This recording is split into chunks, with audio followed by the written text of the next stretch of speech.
Et cette année, Emilia, la grande salle renommée mondiale à France, il y a mon aîné, na lobby Kombote.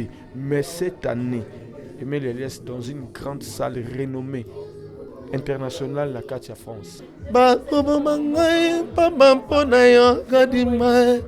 Maman abota apesa kombo princesse kingo mwambe kitoko ya magie étoile ya famille baboyo vanda na ngai nakolanda yo sesuka modongo kanika belanga ne modema mama oh. Les amis d'Autriche, en tout cas na ibisi batu na sengi na batu, abonnez-vous sur les amis d'Autriche, vous ne serez pas dessus. Bad news, good news, always good news.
Jour J, le 27 avril 2019. Major Mangi Nabokasi na yo toyebi, hein, malgré ozaki na nebalobaga donc derrière, mais ba maman Austria, bazui les kanisi lelo concert en Autriche pour la toute première fois, Bourron Pela na Emilia Alias. D'abord bonsoir. Bonsoir papa. Boni ndenge bobungsaki makanisi oyo ya kobengisa bandeko baya ko livrer concert awa na Vienne. D'abord bozwaki likanisi wana kobengisa bango ndenge parce que toyebi ke bon bakomata banasaki déjà moi appel ke ba concert et katana mais toute première fois awa na Vienne d'abord organiser concert d'abord ezo le kandeni. En tout cas merci vraiment ngai à part ngo benga nazali manager général ya Mama Austria. Oui. Bon ba Mama Austria ba décider ki na réunion na ba moko extraordinaire ba organiser soirée moko pour na honorer la femme en général, la femme africaine particulièrement. Ba soumetaki projet n'est pas na biso en tant que manager général pour tout meka chango en forme. Et après je crois que bato ba yebinga ba mona que ces derniers temps na sala ki ba voyage belé à Paris. Donc mission na ngezaki na Paris ko détecter groupe moko oyo ekoki kobeta na soirée oyo bango bazali na on projet. Donc kuna na Paris tosali moi sondage à moke yango totombai na groupe Emilia Alias na kanda sondage na biso et vous allez confirmer tout à l'heure. Donc yango wana quoi. Un petit mot bandeko ba Hollande en ce net moment manager général à Mama Austria ba événement boso bo organiser ngo sous contact ezali to ba contacter ndenge nini ba sona ndeni pona déjà to kotala lelo ce qui vous allez vraiment réussite toza wana biso les amis d'Autriche milieu du village pour dans tout ça la image mais assez d'abord on invitation ça la biso un petit mot bandeko ba Hollande. En tout cas on a ajouté bon je pense que les soirée moko vraiment de haute classe vous a d'ailleurs pour remarquer ngo to innover makambo belé to ngato salango en tout cas différemment et ça la penda na niveau nango et ça la penda eza une première quoi na Vienne. Je suis sûr que dans les heures qui va suivre beaucoup remarquer ngo même qualité à musique et bima vraiment to mi pesa ki penda corps et âme pour to pesa ngo penda forme to mon organisation vraiment na kati ba place VIP ezali vraiment eza bien. Voilà donc toningi prochainement na Vienne to banosa ba soirée mo il y a haute classe et puis il y a haute facture pour to la ça ba pena que non Vienne peut aller. Vous avez Vienne ezali il faut vraiment ba tu peux pas vivre ba tu ba longola ba stress ba tu ba yoka musique ya mboka na biso po na ndenge lobi ba bande na biso ba combattant. Je pense que situation politique na biso eza aussi décrispé de petit à petit et pourquoi pas à côté na biso pe to banda olembisa mite malam to bani na bande na biso malé mais mite meza okita to za besoin na ba. Pourquoi na zone question de curiosité gaga pourquoi show na kaka ya Emilia Alias na Bourron? Pourquoi ka show wana Emilia Alias na auto sabino na zaki na mission à Paris ba maman batinenga je parcours presque tous ces grands milliers là où la musique est consommée régulièrement na sali après sondage Joana Et ça verrait que c'est le groupe qui joue le mieux à Paris. Donc vous allez prouver tout à l'heure, vous allez le voir. Bon, moi, on a ça a raison que mission va maman atteindre biso vraiment. So bo bengi même na Paris ça bino que mais alias na wenge pour ça to vanda. Bangonde vraiment bango. Bangonde mpena bazobeta bango bazopesa batu esengo. Bo to ajouta ki bonus ya classe ya quartier latin. To yango to mona to benga vraiment pour batu baye baraté mise histoire et musique congolaise ça renseigner biso que Bourron Pela, c'est le créateur de la danse ndombolo. Ouais. Donc c'est lui qui avait enseigné le premier pas à Ndombolo. Il est l'auteur du premier rudiment à Ndombolo. Tout le monde on a tout invité, maman, c'est pour ça maman. Merci Major. Les amis, suivez l'image Oyo, Ndenge, ambiance Cézanne Kati et puis restez toujours branchés. Merci.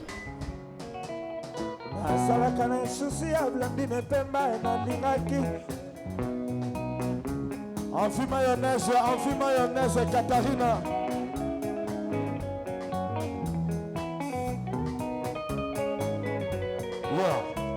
Small.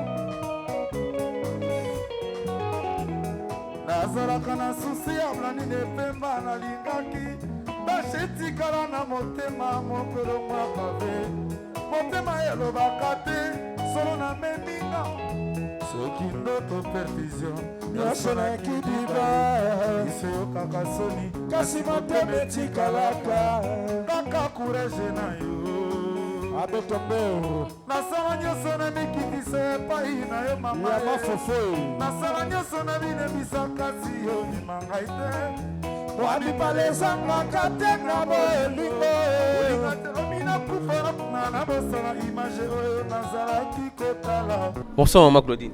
Bonsoir Papa Angelo, bonsoir à tous les amis de l'Autriche, au Bazo Talabusso, donc tous les fidèles. Hein, donc Nasepeli, ça fait vraiment longtemps. Hein.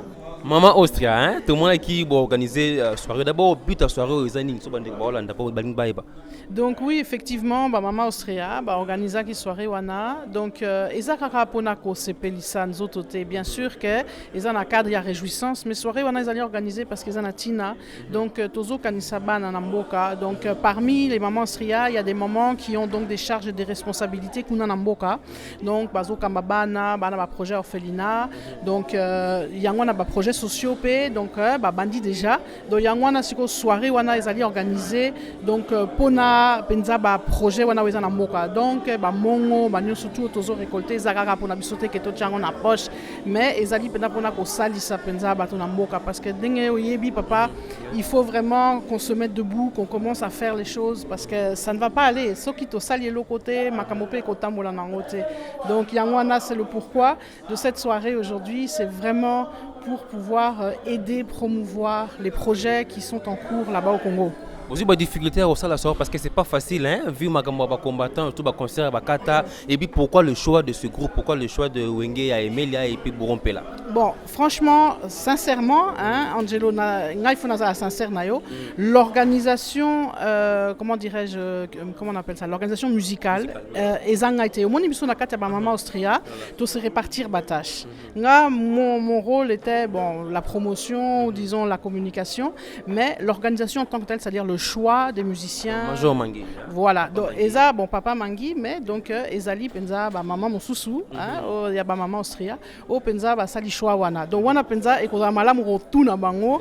Pourquoi ba Poni, Emelia ou bien Mburo Pela bon, yomoko yibia, ce sont des jeunes biso ba moi Eza génération nangate, Eza c'est pas trop non plus mon style musical comme toi tu sais biso toza bata ok jazz, bata rumba, mais na sepeli makasi parce que comme j'ai dit, il faut être ouvert. Moi, je vais découvrir. Sincèrement, je ne connais pas. Nayebi, musique, on a Nayebi Wenge, enfin, Wenge, comme on dit à Sika, Nayebi Mangote. Je vais découvrir. Donc, voyons voir. Laissons-nous surprendre pour voir comment ça va se passer. Mais je sais que ça va très bien se passer parce que c'est ma professionnelle.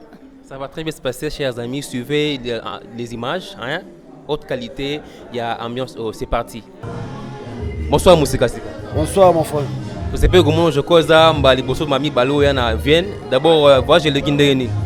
Ouais, en tout cas, franchement, voyage le Guindéni très bien. Je suis Paris, tu es juste à Wato, mais tu as fait chez ma maman. Naboka, c'est ma frère, Nabiso, Savané, tout à Vienne. Mais la deuxième fois, déjà, je suis allé à Lingango, je suis allé à Mogo. Je fini de mes par rapport à Biso, au monde à moi, Moi, bato, moi, tête de tambola. Donc, moi, tête de tambola. D'abord, question avant tout banda, famille musicale congolaise beaucoup fait Papa Lutumba, Yoza Mutamanzaga.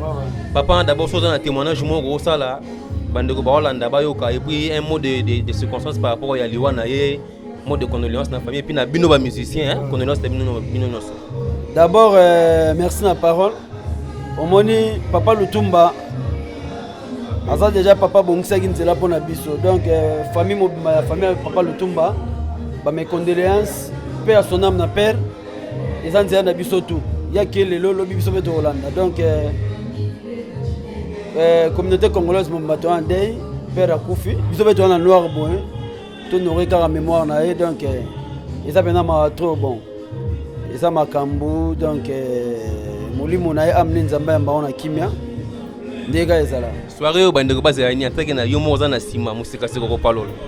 Te soirée goûter na facile hein. Soirée facile. Pour te beta biloko ya haut niveau. Soirée o ezaka bana vienne pene fois sepela. Po yangom de matibiso pepo et na biso awa. Tout va bien loger makambutu donc faut te défendre le boulot pour baya ba sepela. Surtout dans ndenge musique comme mon na konkoso mais awa déjà na monaka. Na remercier bata vienne pour les canara ezara très bien. Tout ça on a pour Pelazali. Emile alias Jerry Mogata nanga nazali grand cadre Titina. Bon bambote na pas na saluer bamasa to à Paris. Na banina d'abord na Vienne awa na saluer Savané. Na saluer mutnanga le grand guitariste Papi Solo yazali descendant bikondonozo ya mboga oyo po to betane bakimbangu makamebele. Et puis na bo santé Syriac Gondola Massa. Donc sans oublier son attel Nangamba Panama na salué venanga Chris Moulenda le prince de Drancy. Donc na bo santé mère à Palais Kapibiata na bo santé sœur nanga Lili Kasea sœur nanga Prudence Mujinga Andrea Angleterre Londres. Donc on a pesi ba tout pas na mbote ba Sylvie Yoleke ba petit nanga tout ba Esther Mputu ba Master tout donc petit nanga petit nanga Sandra on a pesi ba Master tout ba Master na biso Alain Domba 74 et puis na remercier Binona d'abord aux Autriche va faire donc ba jeune tout propre ya liboma ba caméra na bino pe do na mona des gars pour to niete. Donc na salué puis na site na biso site les amis d'Autriche bobo ke la biso pe ba liens Erokoma. Bobo ka na mabuluka ta petit mo bankalo bela pe kuna biso ozali danger ko ke la biso musika ba pe c'est luka la cause c'est luka sam luka nan mais vraiment tu assurer ndule le très bien. Merci artiste, merci beaucoup. Vous aurez soin bien pendé ça bien. Ero Simba, merci beaucoup. Na mawa famille musicale congolaise na mawa Papa Lutumba oyebi atikaki biso moi message aux gens dans la famille na de condoléances et puis aux peut-être na ba expérience moto ba aux gens ngo partager na biso bande ko ba Hollanda. Ouais pour le Papa Lutumba vraiment mes condoléances. Nzamba lobi la Bible nous dit o nzamba pesi mutamukila ko kangati. Donc o nzamba botoli mutamukili pa ko kangamote. Donc ils a dessin mututu. Donc que son âme repose en paix. On a profité, on a souhaité mes condoléances à la famille à Papa Lutumba Simao, poète. Mes condoléances. Même si mon abandonné au Hollande, nous n'avons pas de maison tika bango pour tout clôturer. Ah, Pessimbote na Gaïta Sandoku, fils Edungu, Bama Sananga ba Trésor Ngando, Papa Yoyo, Bébé Senzongo, la mère des jumelles. Donc tout balinganga en vie mayonnaise Katarina, Anzawana donc. Donc tout ça ça l'aura bien quoi. Kito quoi suivre. Emile Elias, Noro Elias d'abord bonsoir hein, bienvenue en Autriche. Le Kozamba liboso ya Autriche. Hein, Junior Louere, tout ça Noro Elias donc en direct de Panama. D'abord bonne santé. Ouais, santé pépélée par la grâce de Dieu. Vous en avez mawa, hein? Beaucoup de fils artistes et musiciens, Papa Lutumba, hein? Famille congolaise, artistes, vous en avez mawa. D'abord un petit mot à Papa wana lelo, soga tiki biso lelo, ba souvenir nous en avons gardé pour naï. Ba souvenir ça tellement parce que biso nous tout ça qu'on s'inspirer car Papa Lutumba. Donc ça nan mawa trop na cadre nan ke Moi, je vais le Jean-Jacques Goldman, la musique congolaise. Et si on écoute tout le temps, c'est très bien. Et si on écoute tout le temps, l'État, c'est bien.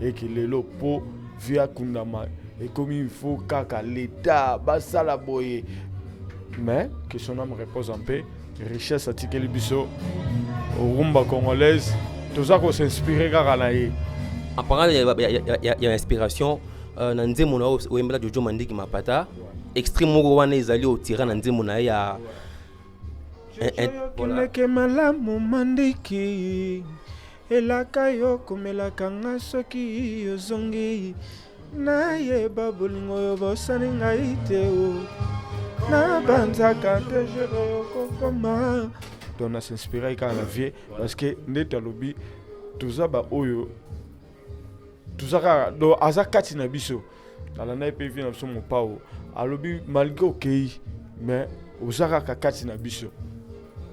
Donc inspiration pour te rekende et ezakaka azaka kati na biso. No Elias ba en tout cas ozana ba fanatique ebele, so ozana ba fanatique na yo bana banda to yebi jiba yo benga yo la voix qui cloche. Lelo ba fanatique no ba Rolanda yo Emilia oyebisa bango nini. Jojo Mandiki ba très belle chanson osala banzembo bien na wenge. Lelo to terrain tikali to ebite so to benga étape wana o rata to Emilia azana studio préparer nini ba Rolanda ba yoka. Ouais, plaisir à trop. Banakin, bana monde entier, ba fanatique Emile Baza partout. Boy Bango, Nasi Bolandara déjà chez Djonga. Hein? Chez Djonga, donc 45 grilles de la commune de Paris. Mais à part ça, donc toujours préparé Poussana Tovanda. Idéologie, Ndeka Tolobaki. Poussana Tovanda, c'est Sili. Et ça, ils en ont 8 titres. Pour les Lopomboka, ils appellent un système à Poussana Tovanda. Hein? Moutouana Kei.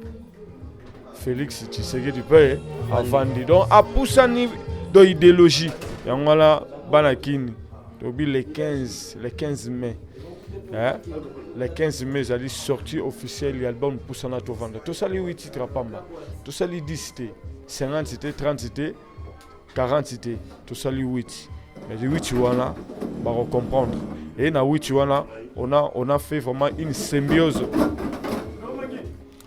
On a fait vraiment une symbiose et puis métissage.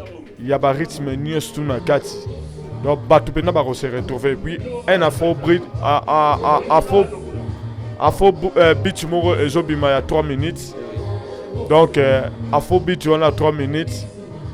Déjà d'ici là, c'est dimanche prochain, bon, nous aurons déjà na Trace TV na partout. Donc on a essayé un peu na bano bazo tami to apena bana ba koli aba botami aba. Bah, même moi, Nangaï Curtis, il a 18 ans, il m'a dit, papa, cette fois-ci, tu as passé à nous. Parce que vous êtes tout le temps dans votre rumba là. Mais nous sommes nés ici. Donc, yango to koti pena na kati ya masolo yango, d'ici là, d'ici pe, mokili, va comprendre. Nangaï kuka, moi, donc moi, kakapo, au moins la pena guino. Je vous en prie, ouais, en exclusivité. Donc, ezaka na routiaka donc mukie kaka bomo la pena que non nzela tokei et nzela bango ba ozelela bisoté. Voilà, chers amis, en exclusivité boyo comme moi extrait ya Poussana Tovanda déjà kalami ntezo bima. Donc Elias au palo li ndinga wa saranate ko. Mbona la sabino clip oyo. Déjà affiche nango yango yo. Voilà, affiché ça déjà. Mais là, on peut s'amener extrait car il y a clip là. Tous les labali ni Elias. C'est là, il y a un yo. Nana mingi ya olobate. Voilà l'exclusivité déjà.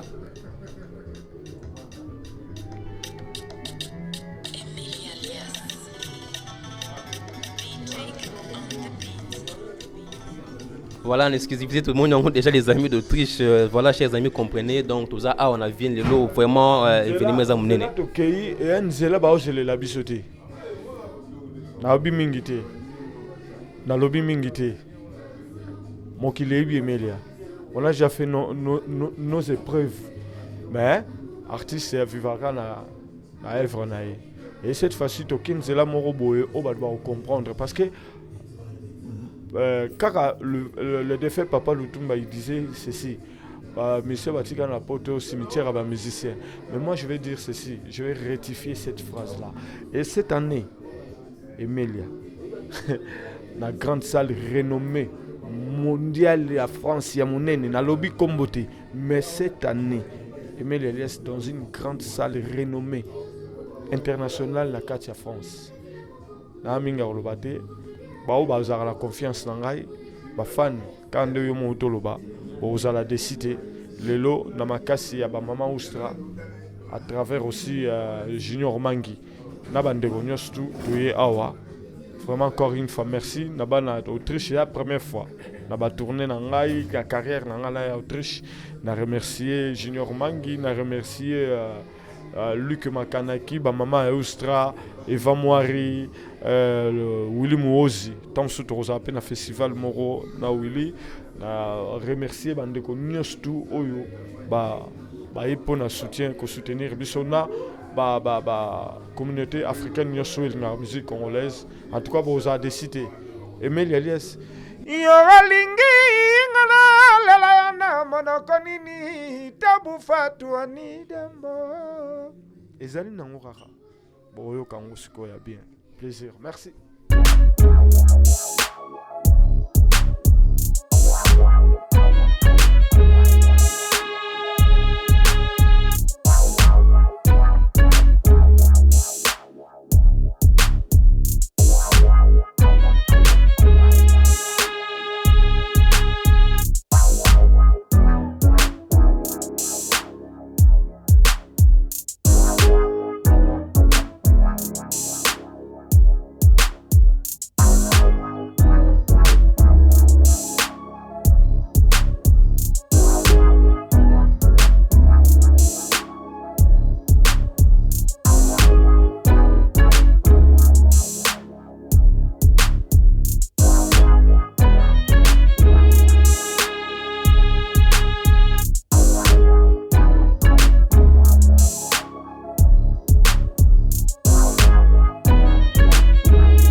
Voilà, chers amis, on continue l'interview. Nous avons Bouron Pela, l'homme de Kengenge, le fondateur de Ndombo. D'abord, bonsoir. Bonsoir la famille, bonsoir. Bouron Pela, je crois, première fois comme Autriche. D'abord, voyage le Kindeni et puis Mboko Bayambiondeni. En tout cas, une immense joie, un grand plaisir. Il a foulé pour la première fois le sol autrichien. Et puis, sachant que Bande Gonanga Bouzawa, en tout cas, c'est un grand plaisir.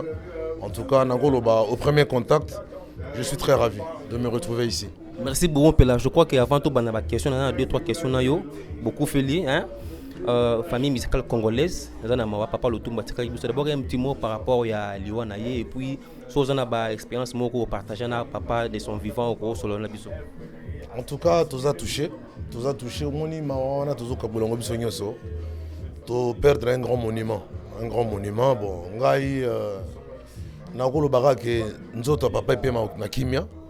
Molimo na ici que zali qui panzamba mpungutolendo place qui est la deuxième mission parce que mon inzo te kufa mais molimo et qui est quelque part donc Zambie mo ga ebi akambavie et ce qui est la deuxième mission na ekuna ce qui ya sala mais vraiment ils ali biso batotikal na dimension charnelle vraiment ils ali perte monene ils a perte monene parce que tout le monde a les sous-souté to akokomela biso les sous-souté. Donc ils allaient vraiment perdre toujours banzem net bakadima banzem net bayebale ba obomangai pamba mpona yo kadima mama abota apesa kombo princesse kingo mwambe kitoko ya magie étoile ya famille baboyo vanda na ngai nakolanda yo sesuka modongo ye kanika belanga nde motema mama oho tolelaka na nzembo moni biso moi ya loyembo tolelaka na loyembo en tout cas eza perte monene mais tozali biso batotikali nde balobaka ke physiquement le vieux n'est plus là. Ouais. Mais à travers ses œuvres, tu vois, Azo continue à s'immortaliser, donc il est toujours parmi nous. Voilà, artiste à Koufimba Evonet. Caliboron peut la juste question de curiosité. Kengenge et Betty, tout senti nettement promotion Kitty. Tu as fait encore une chanson aux a na YouTube, en tout cas félicitations. Rumba Moro très bien, clip propre. Tous les animaux fans nous parlent partout l'homme de Ndombo. Nazaki na di banda ba Camerounais baza ba ozelayo. Les garçons qui a dansé Ndombolo, ils seront là, Boron Pela, Bago Zelayo, Benissa Bango, mais Yumoko, Boron Pela, Lelo, disque, tous et la Nini. Aux en studio, qu'est-ce que tu prépares pour le fan de nous partout dans le monde? Actuellement, je suis en studio en train d'enregistrer, donc je continue avec les travaux de l'album Bokoko. Parce que d'ici le Summer, le mois d'été, donc mon producteur, d'après la stratégie qu'on a arrêtée ensemble, donc on va lancer l'album d'ici le Summer, d'ici le mois d'été. Donc l'album Bokoko arrive bientôt. Donc tout ce que Nazo Bimisaba, le premier élément est Kengenge. Donc c'est juste une chanson pour annoncer déjà la venue de l'intégralité. Et puis Dodo qui est actuellement sur le marché. Très belle rumba. Voilà, merci beaucoup. La rumba Dodo qui est vraiment sur. Donc Nazo Senganabino, donc tous les fans, vous qui aimez la musique congolaise, consommez cette chanson-là Dodo qui est déjà sur YouTube, sur toutes les plateformes de téléchargement. Et ça c'est toujours aussi dans le cadre de lancer déjà, d'annoncer la venue de l'intégralité de l'album Bokoko qui sera là bientôt. Tout le monde a aimé la symbiose, on a quartier latin, tous la ligne disque, il y aura des featuring, tous la style parce que Kengenge, c'est vrai qu'on frappait Dodo et Betty, mais tous la nini, elle aime là. Sans pour autant m'inventer, on a vraiment un album réalisé à la satisfaction du commun des mortels. Donc c'est un album Mongo. Et ils ont on explique que c'est très très cosmopolite. Thème varié et puis message un peu varié, tu vois. Donc style peut varier. Donc featuring Ezali, mais c'est des surprises. C'est des grandes surprises vraiment que je réserve aux mélomanes, ils ne seront pas déçus. Donc vous allez déguster du bon. Le son que vous aimez, donc un mot de la fin de ma fan, une offre depuis Bambote, à Paris, à Londres. Donc mot de la fin, je suis à Genève pour la première fois. Donc je à Vienne en Autriche. À Vienne en Autriche, voilà. Oui. Voilà, ça se ressemble un peu quoi. Moi, en Genève, Vienne. Donc voilà, donc je suis à Vienne pour la première fois. En tout cas, je savoure quoi. Je savoure. Et puis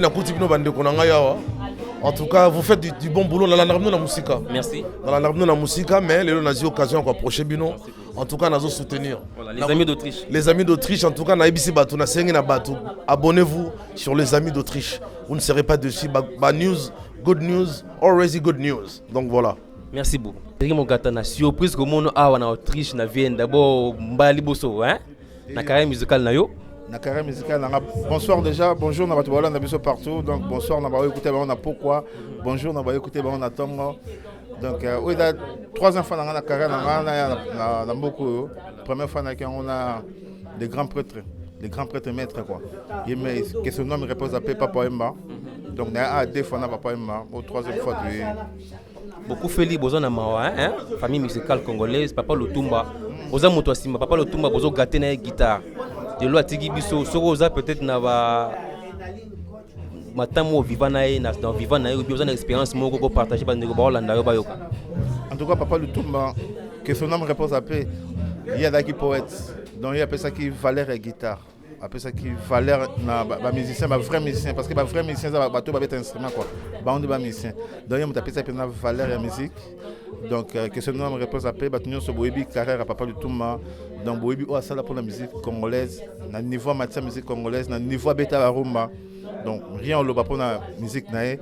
Donc ils ont choisi Nzambe, mokano Nzambe nzana biso nyonso to leka quoi. On sait que notre famille est forte. Donc que ce nom repose à paix quoi. C'est que mon gars na beta blog belé mokile yoka, rien à dire au confirmant na ndenge na yo na vive la musique na maison mère.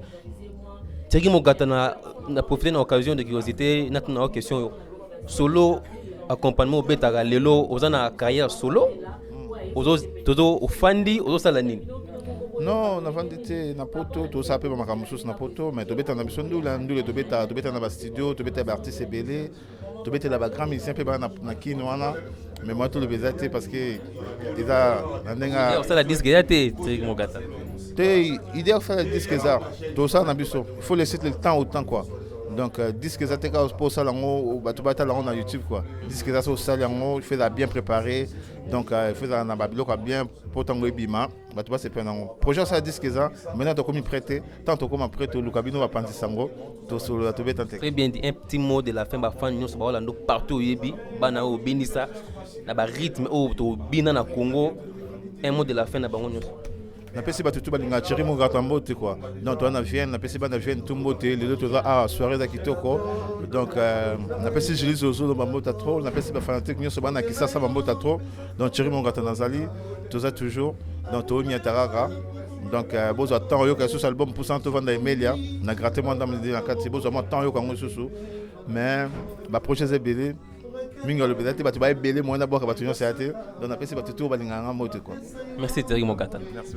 Papi solo soliste mboko to clôturer na yo soliste mboko yo to clôturer na yo d'abord bandego baye o prester na bango lelo d'abord le loba papa le tumba oza soliste oza mutasima un petit mot na liwa na ye so oza expérience to eloko moko ozwa epa papa obenda ko solo na biso de loka na zwa papa côté guitare quoi ba accompagnement do abeta danser donc na la mona mutande wa tene to perdre en tout cas souci à trop quoi tala za papa na biso donc wa sali ba carrière ebele donc musique donc papa ninga kei donc to zo sunta bongo ti on ba donc biso tikali donc to bundaka dimi en tout cas par rapport à événement un petit mot ba bandeko rapport na bokasi ya major mangi ba mama ostoro ba tena pesi bango pela nzamba pambola bango ba JD ya kobenga bandeko ba uta France ba ya kobeta awa usanga les sali bien quoi biso pe toza toujours ensemble to tika mais ngana o regretter ba o musu ba fani na parler fo ba ya bozo lala na ba parler boko kola noki bo ya comprendre ya bino ko esala bino bien comprendre donc balasi maso ba été donc ba ya et ça la moi vrai. Merci Papi So.